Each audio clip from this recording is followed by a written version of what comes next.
तो मोदी जी ने बहुत अच्छा कदम उठाया है और मैं स्वागत करता हूँ। और मैं तो कहता हूँ कि वक्फ काउंसिल को ख़त्म कर देना चाहिए। कोई इसका मुसलमान से कोई वास्ता है नहीं, ना तो इसको आज तक कोई मुसलमान को लाभ मिला और ना ही मुसलमान को कोई वास्ता है। ये उन लोगों का वास्ता है जो उस पर राज करते हैं। आज का देश का जो मुसलमान, गरीब मुसलमान है, उसको रोजी के लिए, उसके लिए मकान के लिए, शिक्षा के लिए और अपने कारोबार के लिए मोदी सरकार आई है, वो कर रही है। हमें वक्फ से कोई मतलब नहीं है।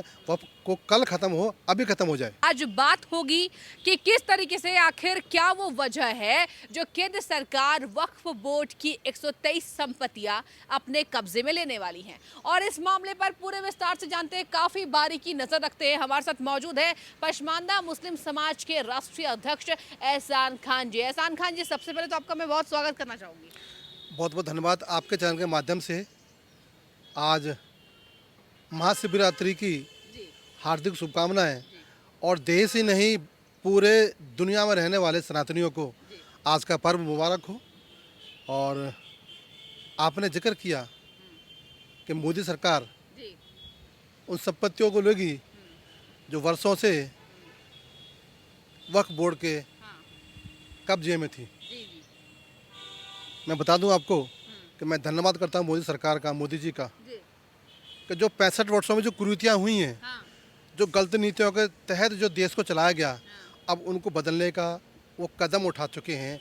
जैसे कि 370 की धारा हो या 35 हो। और अब वक्फ बोर्ड जो एक भू माफिया, हम कह मैं एज ए मुस्लिम हाँ मैं कहता हूँ कि भू माफियाओं का अड्डा है वो। हाँ मुझे बता दे, वो सरकारें जो वक्फ बोर्ड को चलाती हैं, हाँ और वक्फ का मतलब क्या है, मैं दो बार कहना चाहता हूँ अपने माध्यम जी से। जी जी वक्फ का मतलब है कि जो मुस्लिम राजा रहे हाँ या मुस्लिम उद्योगपति रहे, हाँ वो अपनी संपत्ति को उन गरीब मुसलमानों के लिए दान कर दें।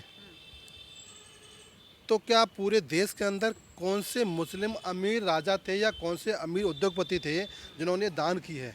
एक सबसे पहला क्वेश्चन ये है। दूसरा कि वो जो संपत्तियां हैं, हिंदुस्तान के आम नागरिक को क्या किसी ने मकान दिया है हाँ या किसी ने उसको रहने के लिए दुकान दी है, कारोबार के लिए? पूरे हिंदुस्तान के वक्फ बोर्ड से और भारत सरकार के वक्फ बोर्ड से कहना चाहता हूँ, मैं जानना चाहता हूँ कि कितनी संपत्तियाँ उन गरीब मुसलमानों को जिनके पास रहने के लिए मकान नहीं थे। धन्य है मोदी जी कि जिन्होंने उन गरीबों को, शोषित वंचितों, पसमानदा को समाज के लिए मकान भी दिए, शौचालय भी दिए, राशन भी दिया, व्यापार भी दिया, व्यवहार भी दिया। अच्छा परंतु वक्फ बोर्ड ने क्या दिया? वक्फ बोर्ड ने उन सरकारों के साथ मिलकर उन मुसलमानों ने, विदेशी मुसलमानों ने इस देश की भूभाग को बेचकर अपने घर को बनाया और धन इकट्ठा किया और अपने परिवार को पाला। मतलब मेरा- फंडिंग के जरिए, एहसान खान जी, फंडिंग के जरिए भारत के मुसलमानों के हितों को कम से कम छीना गया है। इस माध्यम से आप यही कहना चाह रहे हैं? जो भारत के मुसलमानों को मिलना चाहिए था, जी, वो नहीं। वो उनको ना देकर उन्होंने अपने परिवारों को पाला। और कहीं ना कहीं इस देश की अखंडता, एकता को तोड़ने के लिए वो षड्यंत्र से। तो मोदी जी ने बहुत अच्छा कदम उठाया है और मैं स्वागत करता हूँ। और मैं तो कहता हूँ कि वक्फ काउंसिल को ख़त्म कर देना चाहिए। कोई इसका मुसलमान से कोई वास्ता है नहीं, ना तो इसको आज तक कोई मुसलमान को लाभ मिला और ना ही मुसलमान को कोई वास्ता है। ये उन लोगों का वास्ता है जो उस पर राज करते हैं। आज का देश का जो मुसलमान, गरीब मुसलमान है, उसको रोजी के लिए, उसके लिए मकान के लिए, शिक्षा के लिए और अपने कारोबार के लिए मोदी सरकार आई है, वो कर रही है। हमें वक्फ से कोई मतलब नहीं है। वक्फ को कल ख़त्म हो, अभी ख़त्म हो जाए, ये मेरा कहना है। अच्छा अच्छा, एहसान खान जी, ये बताइए कि आखिर चेयरमैन जो है वहाँ के, अमानतुल्लाह खान, उनको इतनी परेशानी क्यों हो रही है? कह रहे हैं कि ये जो याचिका है वो हाई कोर्ट में दायर है। पहले उस याचिका की जो पूरी तरीके से उसकी जो जांच चल रही है और जो याचिका में खुला पत्र अभी नहीं मिला है, तो केंद्र सरकार क्यों संपत्ति को कहीं ना कहीं अपने कब्जे में ले रही है? ये गलत है। केंद्र सरकार को इंतजार करना चाहिए। क्या कहेंगे? हाँ, जब किसी की रोजी रोटी जाती है तो तिलमिलाता है। अच्छा। तो इनके रोजगार है ये जो संपत्तियां हैं, जो आम आदमी पार्टी के लोग बैठे हुए हैं दिल्ली सरकार में, ये उनकी अपनी संपत्तियां हैं। तो वो कहीं ना कहीं अब दिख रहा है उनको कि ईमानदार सरकार आ गई है, अब इनके घोटाले चलने वाले नहीं हैं। तो कहीं ना कहीं दर्द हो रहा है पेट में। और ये अनाप शनाप बयान देते हैं और ये कहते हैं कि मुसलमान खतरे में है या वह खतरे में है। ना तो वफ़ खतरे में है ना मुसलमान खतरे में है। आज मुसलमान पढ़ चुका है, आज मुसलमान को रोज़गार चाहिए, आज मुसलमान का बेटी को पढ़ने के लिए एक माध्यम चाहिए, आज मुसलमान के बच्चों के लिए रोज़गार का एक माध्यम चाहिए। परंतु वफ़ के माध्यम से ना मुसलमान के परेशान था ना परेशान है। वफ़ एक ऐसा भूमि माफिया का अड्डा है जो लोग अपने पेट को पालते हैं और इस देश के खिलाफ उस पैसे को लगाते हैं। अच्छा, तो कहीं ना कहीं ये लोग ऐसी ताकत है, अभी ताकत खत्म हो जाएंगी। अच्छा, अब ये ताकत खत्म हो जाएगी। अच्छा, एहसान खान जी ये भी बताइए हमारे दर्शकों को कि जनता ये भी जानने की कोशिश कर रही है कि आखिर अमानतुल्लाह खान को फैसले का इंतजार क्यों है। कह रहे हैं हमेशा की समिति का गठन हो चुका है और जो याचिका दायर की गई थी इस मसले पर उस पर फैसला आना चाहिए, केंद्र सरकार हस्तक्षेप कर रही है, ये क्यों कह रहे हैं अमानतुल्लाह खान, आप बताइए। ये बौखला गए हैं। केंद्र सरकार का हस्तक्षेप करने का कोई भी ऐसा मकसद नहीं है कि हम किसी को तंग करें, परंतु क्या है कि ये झूठ फैलाते हैं।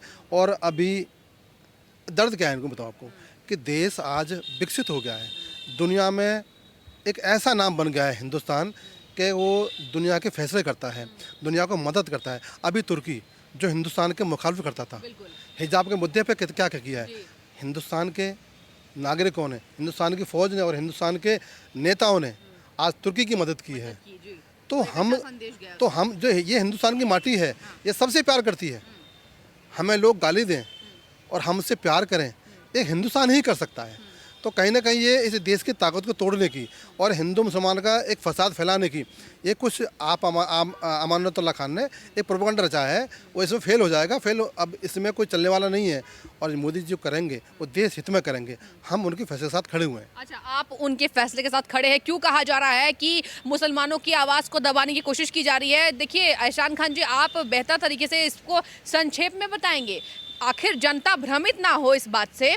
क्यों कहा जा रहा है कि मुसलमान दब रहा है, मुसलमान की आवाज़ को कम करने की कोशिश ये सरकार कर रही है, अवैध ये जो संपत्तियों को अपने कब्जे में लेने की कोशिश की जा रही है, सरकार इस फैसले को कैसे देख रही है और सरकार जनता के हित में क्या काम करेगी, ये आप ज़रा विस्तार से बताइए। मैं बता दूं, एज ए हिंदुस्तानी मुस्लिम, पूरी दुनिया में सबसे अच्छा मुल्क हिंदुस्तान मुसलमान के लिए है और सबसे अच्छा दोस्त हिंदू है मुसलमान के लिए।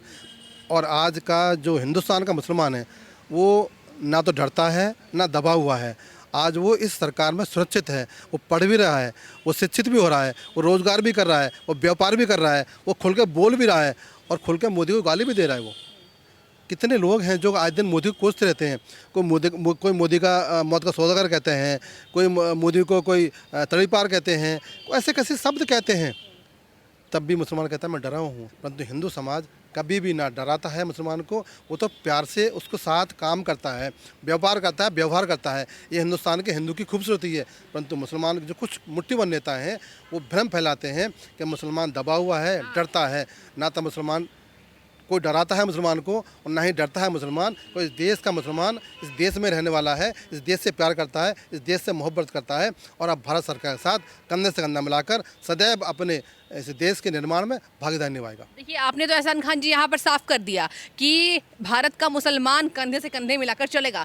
अमानतुल्लाह खान कह रहे हैं कि हम केंद्र सरकार को संपत्तियां कब्जे में करने नहीं देंगे। ये बताइए सर, आपके हिसाब से क्या करने की कोशिश हो रही है? क्या मुद्दे को भुनाने की कोशिश यहाँ की जा रही है कि एक गलत संदेश कहीं ना कहीं समाज में फैलाई जा सके? कह रहे हैं कि हम अधिग्रहण करने नहीं देंगे, क्या कहेंगे? मैं कहना चाहता हूँ मोदी सरकार से और राज्य सरकारों से कि वक्फ बोर्ड का जो गठन हुआ था इसे निरस्त करना चाहिए। ये देश चलेगा संविधान से। एक समान कानून, एक समान नागरिक, एक ही हमारा तिरंगा, एक ही विधान, एक ही संविधान। अब कोई भी वक्फ काउंसिल या किसी भी शरिया कानून की आवश्यकता नहीं है, क्योंकि ये वक्फ का मतलब है शरिया कानून चलाना। वक्फ केवल हिंदुस्तान में ही है, उन मुस्लिम कंट्रियों में नहीं है जहाँ पर इस्लामिक कंट्री हैं। ये तो कांग्रेस ने और कथाकथित उस समय के मुसलमानों ने अपनी प्रॉपर्टी डीलिंग के माध्यम से या अपनी रोजी रोटी कमाने के लिए, अपना धन कमाने के लिए ये गठन किया था। इसको देश की आवश्यकता नहीं है और खासकर मुसलमानों को इसकी आवश्यकता नहीं है। मुसलमानों को तो रोज़गार की आवश्यकता है, मुसलमानों को पढ़ाई की आवश्यकता है, मुसलमान के बच्चे IPS बने, मुसलमान बच्चे जज बने, मुसलमान बच्चे कारोबार बने, इसकी आवश्यकता है। हमें वक्फ बोर्ड की आवश्यकता नहीं है।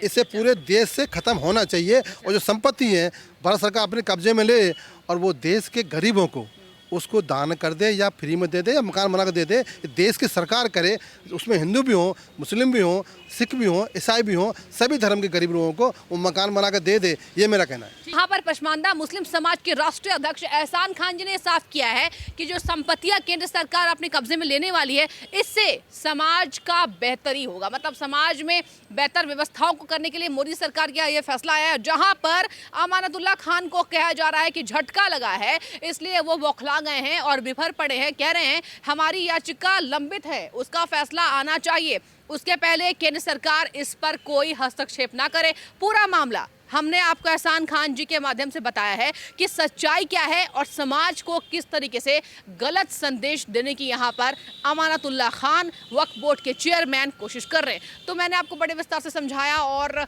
इस बात पे जो भी जनता जो भ्रमित थी उनको भी कहीं ना कहीं अभी ये बात साफ हो गया होगा कि क्यों आखिर केंद्र सरकार इस संपत्ति को अपने कब्जे में ले रही है। तो फिलहाल आपने विस्तार से समझा, आपकी जो भी राय हो हमें कमेंट सेक्शन में बताइए। आपका बहुत धन्यवाद।